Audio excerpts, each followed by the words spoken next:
Greetings to all of you in the name of Lord Jesus Christ. Many of you are sending your prayer request, and we are seeing that God is answering to you. And many of them are sending your request and sending your praise reports also. We are thankful to God. Jesus does all those things, and you just trust on the word of God and keep praying and trust on God. Today, on this resurrection day, I'm going to share about the resurrection power. We know that 2000 years ago, Jesus died on the cross, crucified, paid a heavy price, and rose on the third day, and proving to the church that we all are going to be with him one day. He will come and resurrect us. We are going to see the book of Luke chapter 24, 1 to 12, the events which occurred on the resurrection day. Now, on the first day of the week, very early in the morning, they and certain other women with them came to the tomb bringing spices which they had prepared. But they found the stone rolled away from the tomb. Then they went in and did not find the body of the Lord Jesus. And it happened, as they were greatly perplexed about this, that behold, two men stood by them in shining garments. Now what happens is that the body of Jesus was laid on the tomb, and the women prepared the spices and entered, and early morning they departed from home to apply the spices on the body of Jesus. So here we see the women's approach toward the tomb and saw that the stone have been rolled away, and there is no stone at all that was kept. A huge stone was kept on the tomb, and they were greatly perplexed. They puzzled when they saw what had happened to this, and they saw the two angels stood on the shining garments besides the body where Jesus was kept. Then, as they were afraid and bowed their faces on earth, they said to them, "Why do you seek the living among the dead? He is not here, but he is risen. Remember how he spoke to you when he was still in Galilee, saying the Son of Man must be delivered into the hands of sinful men and be crucified, and the third day rise again." Now, what happens is that here the angel gives them the confirmation that, don't you know about the scripture that he must be crucified and given in the sinner's hand, and he must pay a heavy price, and then after crucifixion on the third day he must rise again. And then they remember the scripture and his words. And what happens here is that then they returned from the tomb and told all these things to the 11 and to all the rest. It was Mary Magdalene, Joanna, Mary the mother of James, and the other women with them who told these things to the apostles. Now they rushed to apostles, and whatever they heard from the angel, they said it to the apostles. They delivered the message to the apostles, and saying that the women were Mary Magdalene, Mary the mother of James, and also Joanna, the three of them, and other women were present besides them, and they all together informed these messages to the apostles. They were perplexed now at this condition. They do not know whether what had happened, and their words seemed to them like idle tales, because they considered that it is some story, and they did not believe them. First of all, the apostles did not believe them. They had been with Jesus, but they did not believe them. But Peter arose and ran to the tomb, and stooping down, he saw the linen cloth lying by themselves, and he departed, marveling himself at what had happened. Now the clothes were folded and kept inside the tomb as it is, and he also stooped inside the tomb and found nothing. He saw that, he was confused what had happened, and he went in the same way. Here we see that The women who did not know what happened to Jesus' body, they bought all the spices to apply on him, and we see that the women found did not find Jesus' body inside the tomb. So the apostles also, now they were in the perplexity, confusions, what had happened to the body, they did not know about it. But the angel confirmed them, assured them that the body of Jesus is not here, it has been resurrected. Now, first we must know that there are witnesses. Now, the women stand as a witness. The first, Mary Magdalene, Joanna, and the mother of James, these three women are witness. First witness is the angels who appeared and said to them, informed them, announced them about the resurrection of Jesus. He resurrected. Why you are searching the living among the dead? They asked the question. So he is among the living, not among the dead. Second, the Mary Magdalene and the Joanna and the mother of James, her name was also Mary, and these three were the witness because they went and saw the tomb, the body was not there. And third, the witness we can see is that two people going toward the Emmaus, the city where they were just going, and Jesus appeared to them. And third, we can see Peter and other apostles. And fourth, we can see the Thomas, who did not believe on Jesus. He said that unless I touch the nail print on the finger and I touch the sides with my hands, and when I will touch and see, then only I will believe.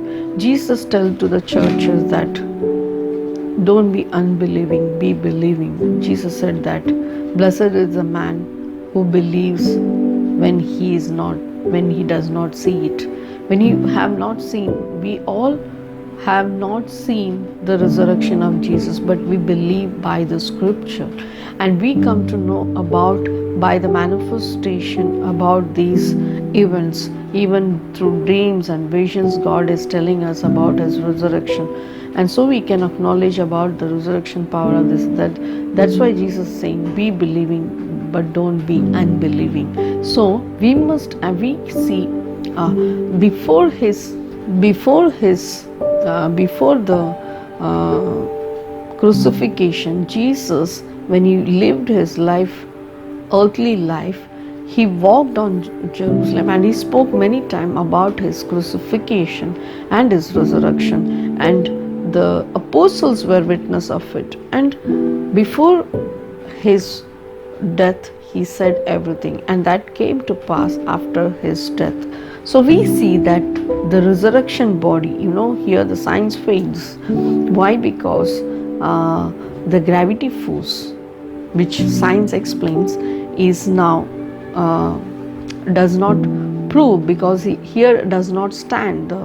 The gravitational force could not hold the body of Jesus because he is resurrected. So we must understand about the power of God and resurrection power. And first we must know why we all die. We should know that why we all die. All the human beings are, not only a human being, all that is having the breath is dying. Why? Because we are living on the cursed earth. Jesus, when we look to the Old Testament in the book of Genesis, when God created the first man, Adam and Eve, they were created with the resurrection power. They could not die also because God created them in that form, and they never died. That's why we see that earlier people who lived 900 years of age, 700 years of age during Adamic period. And here what happens is that when Adam sins, Eve listens to the voice of a serpent, and she was deceived by the serpent's voice, and Adam also was deceived, and all fall in sin. And receives a curse from God.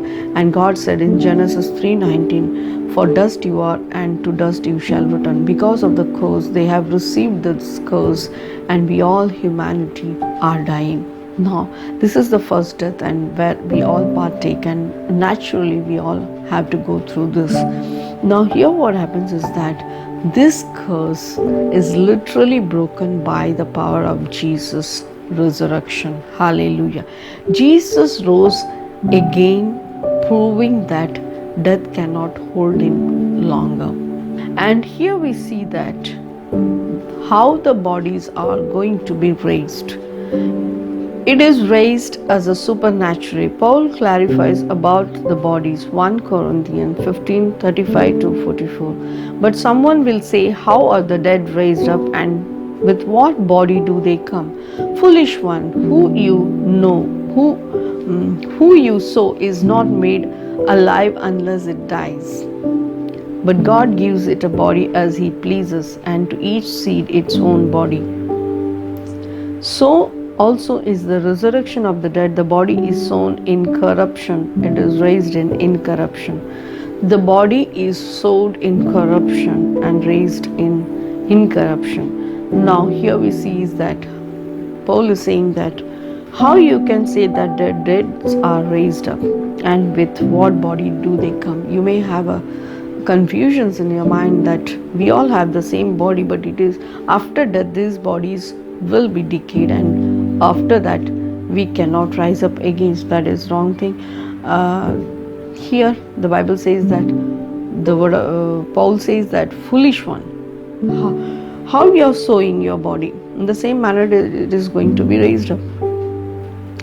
Now the wheat has its own body, the fish, the animal, the fish, the aquatic, they have their kind of body, and we can see the beasts, they have their own bodies, the birds, they have their own bodies. So how we are sown, in the same manner we are going to rise up again. It is sown in dishonor, and it is raised in glory. It is sown in weakness, and it is raised in power. The weakness body is dead when it is dishonored and buried, but it raised up in the glory. And it is sown in weakness, and it is raised in power. It is sown a natural body, it is raised a spiritual body. There is a natural body and there is a spiritual body. Now when we die, we are dying naturally, and this is natural body. We can touch, we can sense, but we are going to be in another body that is called a spiritual body. We will be raised in the spiritual body.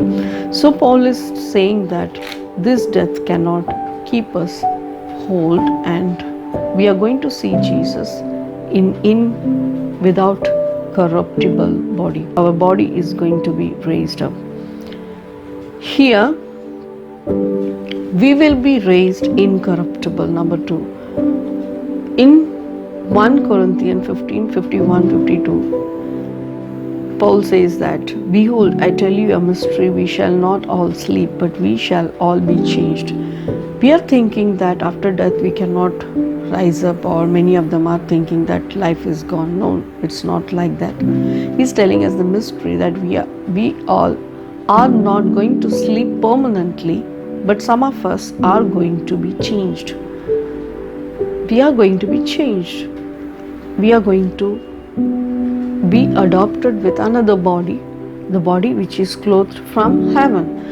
And here in the verse 52 he is saying that in a moment, in the twinkling of an eye, at the last trumpet, for the trumpet will sound, and the dead will be raised incorruptible, and we shall be changed. We shall be changed like a heavenly host. How they have the bodies, we will be changed like that. God will give us a body, and within twinkling of our eyes, within a moment, within a seconds, that we will possess those bodies, because we all, those who die in His name, we will possess those bodies, because Jesus is promising here that I will raise you up on the last day, and the trumpet will sound. In the last twinkling of the eye, the trumpet will sound. Jesus is not going to come alone. He is going to come in His Father's glory. He is going to come with His millions of angels, and He is going to come with the last trumpet sound, and the moment the trumpet will sound, we all are going to rise up again. Hallelujah. In 1 Thessalonians 4:16, for the Lord himself will descend from heaven with a shout, with the voice of an archangel, and with the trumpet of God, and the dead in Christ will rise first. Remember, all the humanity, all the human beings will die, but the dead in Christ will rise up first, and they will be with Jesus, because Jesus is promising that in Christ, if we die, we will rise up.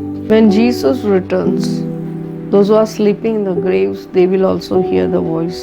John 5:28 says. So all will hear the voice of his coming and will be resurrected. But here we see that the death has no power on Jesus.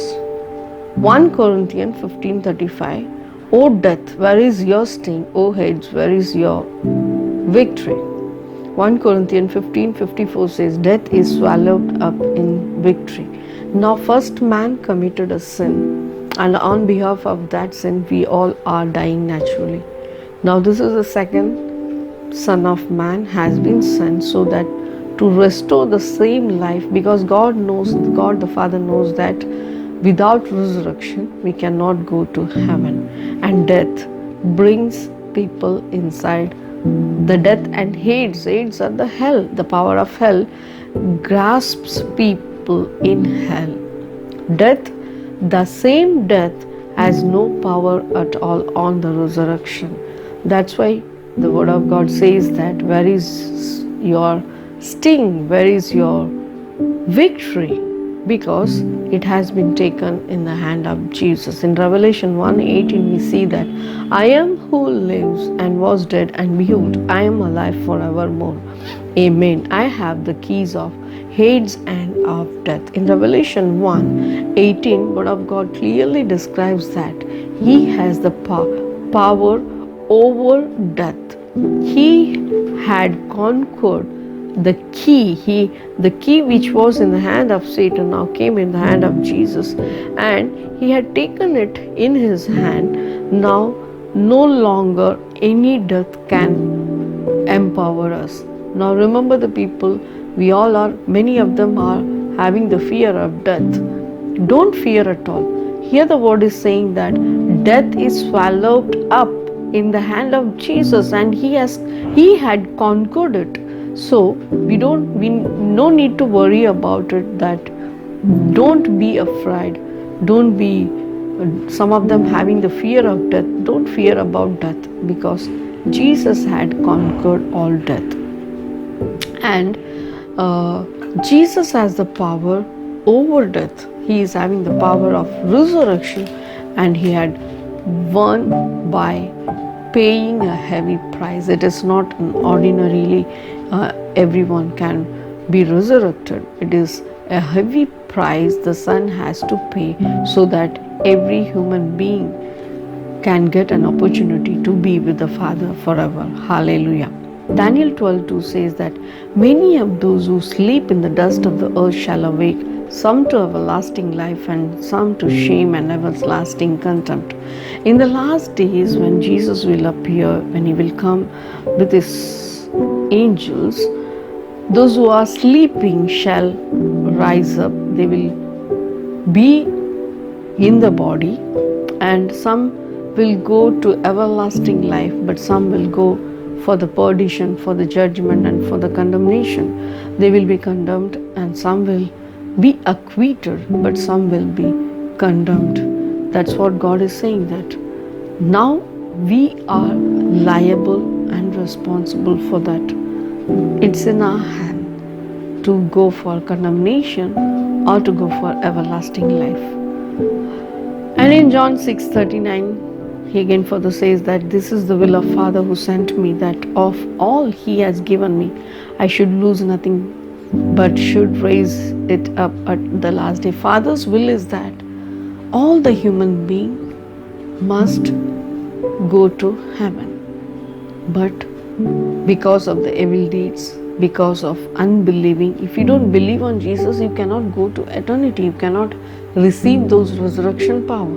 And that's why God is saying that Father had given all so that none of them should be lost in hell, but should be raised with Jesus in the last days. And further he is saying in John 6:53, most assuredly I say to you, unless you eat the flesh of Son of Man and drink his blood, you have no life in you. If you are not a partaker, if you don't believe on Jesus, if you don't believe on his body, if you don't partake in his body or in his blood, if you don't believe that his body was broken for you, if you don't believe that his blood was shed for you, then you don't have the part in heaven. You don't have part in resurrection. You will resurrect, but you don't have part in everlasting life. That's what he meant to say. So we all together must repent. We all together must remember that he had died for us and rose again on the third day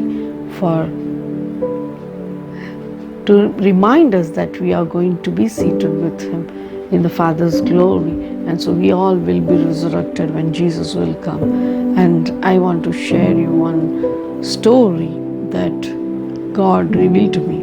I want to share you one dream that God revealed to me, that there was on the mountain, on the top of the mountain, I saw that the crackles, I heard the sound and noises, and I saw the crackles like crackers like sound and like thunderous sound, and suddenly I saw the graves standing erect, all the graves, white graves standing erect, and the noises I heard. So before the coming, when Jesus comes again, when he comes again, when he returns again, all the dead will hear his voice. Here the promised verse is fulfilling. In John 5:28 he says that who are in the graves will hear his voice, and all will rise up in him. So we all will be resurrected with him. Believe and have faith. And I'm going to pray for you, our Father. Those who are watching this video, Lord, help them, bless them, and pour out your blessings upon their life, Lord. Abba Father, those who are sick, I'm praying for them, and the people, those who don't have faith, let them initiate faith that they will be resurrected with Jesus, Lord. We all have the access through Jesus for resurrection. And Abba Father, I'm praying for the sick people, those who are having heart disease, blood pressure, sugar, kidney infection, or any of the diseases, Lord. Maybe the tumor or cancer or any of the pains, back pain, spondylosis, or any disease, Lord, our Father, touch them and heal them right now. Holy Spirit, right now come and fill them with your Spirit and resurrection power, and let all the sickness disappear, and forgive their trespasses and heal them. Let the power of every dark forces be broken out of their life, Lord. Those who are watching, let your power move through this screen and touch them and heal them. Those who are abiding with you in the prayer, Lord, let them receive the healing. Those who are listening right now, let them receive healing in the name of Jesus. Touch them and heal them, Lord. And Lord, restore them back, Lord, in the normal position, Lord. And Lord, let their faith be increased, Lord, so that you be a witness, so that they can be witness among other people, Lord. Abba Father, fill them with your Spirit and heal them. I give all of them, those who are watching, Lord, bless them on this resurrection day, Lord. And Lord, bring all of them in thine kingdom, Lord, by thine word, Lord. Fill them with your Spirit, Lord. In Jesus' name I pray. Amen. Amen. God bless you.